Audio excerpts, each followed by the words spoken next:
the reason why this backlash happened, the reason why these folks are so ingrained and how they became radicalized was a response to education, a response to their lack of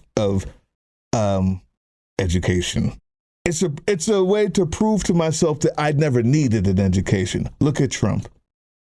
Everybody who thinks they knew so much, it made me feel so dumb my whole life because I didn't like politics. I didn't watch politics. And it could be mainly because I didn't understand it. But when he speaks, I understand it. Mm-hmm. Right? If you can count to 3, you understand Trump. And this person was the first person who made them feel like they too could be. Yeah. I guess, how deep into this conversation do you... We can go forever. We can go.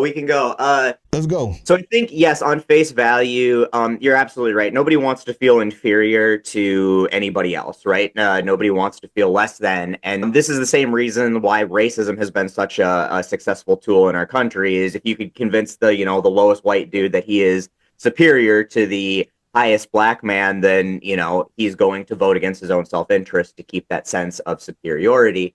And so, yeah, when you can convince people that their ignorance is as valid as our education, that makes them feel like they are, less inferior. If you can feel like they're in the in club because they know the secret about vaccines that they saw in some shitty YouTube video from somebody's basement, then they're smarter than the Faucis of the world. But it goes back to a point. There wasn't always this divide between the educated and blue-collar workers. They used to be very much allies because generally, especially like college campus professors, students, a lot of those came from working-class backgrounds. And those were the people who understood the mechanics of how the world worked. And then you had the blue-collar workers who were the muscle and the numbers behind how our country functions, and they made a really good team. And Nixon actually systematically tore those two things apart and drove a wedge in them over the Vietnam War. I mean, this really came down to the fact that obviously a lot of poor blue-collar people got drafted.